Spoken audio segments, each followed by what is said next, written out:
First நம்ம ஆன்லைன்ல application form எல்லாம் ஃபில் பண்ண பிறகு, கிரியேட் அப்ளிகேஷன் குடுப்போம்.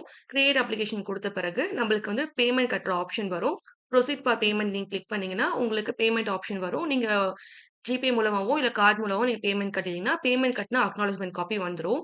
இதுவரைக்கும் நம்ம பேமெண்ட் கட்டி, இந்த அப்ளிகேஷன் வந்து சப்மிட் பண்ணிட்டோம். இப்ப எப்படி நம்மளுக்கு டோக்கன் ஜெனரேட் பண்ணணும்னு சொல்லிட்டு பார்க்கலாம். நீங்க ஹோம் பேஜ் போயிடுங்க. அதுல ரிஜிஸ்ட்ரேஷன் ஆஃப் மேரேஜ் கிளிக் பண்ணிக்கோங்க.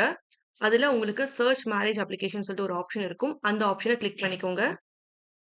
கிளிக் பண்ண உடனேயும், நீங்க என்ன டைப் ஆஃப் மேரேஜ்க்கு அப்ளை பண்ணியிருக்கீங்க? இந்து மேரேஜா? தமிழ்நாடு ஆக்ட் மேரேஜா? Special marriage ஆக்ட்டா?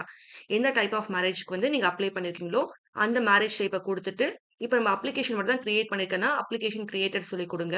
உங்களுக்கு கல்யாணம் என்ன டேட்ல நடந்துச்சு? அந்த டேட்ட குடுத்துருங்க. அதுக்கு பிறகு இந்த அப்ளிகேஷன என்ன டேட்ல நீங்க கிரியேட் பண்ணீங்க? ஃப்ரம் அண்ட் டூ வந்து போட்டுக்கோங்க. அதுக்கப்புறம் இங்க அப்ளிகேஷன் நம்பர் கேட்பாங்க.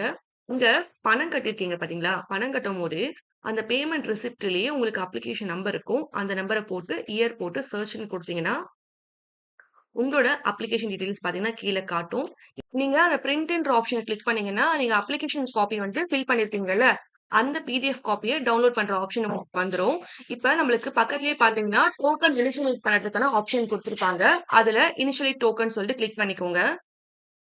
கிளிக் பண்ண உடனேயும் உங்களுக்கு டைப் ஆஃப் மேரேஜ் டீடெயில்ஸ் வந்து எல்லாமே இருக்கும். இங்க அப்ளிகன்ட் டைப் கேட்பாங்க. அப்ளிகன்ட் நேம் கேட்பாங்க.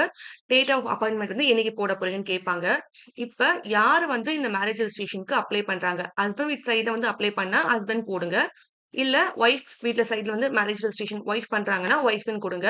அதுக்கப்புறம் அப்ளிகன்ட் நேம் வந்து ஆட்டோமேட்டிக்கா வரும். உங்களுக்கு டேட் ஆஃப் அப்பாயின்ட்மென்ட்ல பார்த்தீங்கன்னா, உங்களுக்கு என்னைக்கு அப்பாயின்ட்மென்ட் வேணுமோ, அந்த டேட் குடுத்துக்கோங்க. குடுத்த பிறகு உங்களுக்கு கீழ பார்த்தீங்கன்னா, ஸ்லாட் வந்து ஓப்பன் ஆகும். ஸ்லாட் பார்த்தீங்கன்னா, காலையில 10 மணிலேருந்து மதியானம் உங்களுக்கு 3:30 மணி வரைக்கும் ஸ்லாட் இருக்கும். இதுல உங்களுக்கு நீங்க எப்ப ரிஜிஸ்டர் ஆஃபீஸ் போனா கரெக்ட்டா இருக்குமோ, அந்த ஸ்லாட் டைம் வந்து புக் பண்ணிக்கோங்க. இப்ப உங்களுக்கு அவைலபிள் இருந்தா கிரீன் கலர்ல இருக்கும். நாட் அவைலபிள்னா உங்களுக்கு ரெட் கலர்ல இருக்கும். இப்ப உங்களுக்கு அவைலபிள் நீங்க கிளிக் பண்ண போறீங்கன்னா, ஏதாச்சும் ஒரு டைம கிளிக் பண்ணீங்கன்னா, இந்த மாரி இப்ப 11 டூ 12 குடுக்குறீங்கன்னா, கிளிக் பண்ணீங்கன்னா, உங்களுக்கு இந்த கிரீன் மட்டும் பார்த்தீங்கன்னா டிஃபரெண்டா இருக்கும் பாருங்க. இந்த மாரி வந்துருச்சுன்னா, உங்களுக்கு நீங்க கரெக்ட்டா கிளிக் பண்ணியிருக்கீங்கன்னு சொல்லிருக்கும். மத்ததெல்லாம் பார்த்தீங்கன்னா, இந்த மாரி கிரீன் கலர்ல இருக்கும். இது குடுத்த பிறகு கீழ வந்து உங்களுக்கு டோக்கன் நம்பர் கேட்பாங்க. அதுல 1 ஜெனரல் கேட்டகரின்னு இருக்கும். அதுல இருந்து 1லருந்து 15 வரைக்கும் இருக்கும். எல்லாமே நார்மல் தான். நீங்க எது வேணா குடுத்துக்கலாம். உங்களுக்கு எது அவைலபிள் இருக்கோ அத பார்த்து நீங்க குடுத்துக்கோங்க. 1 இருந்துச்சுன்னா 1 கூட குடுத்துக்கோங்க. எல்லாமே ஒண்ணு தான் சேம் தான். நீங்க என்ன வேணா குடுத்துக்கலாம்.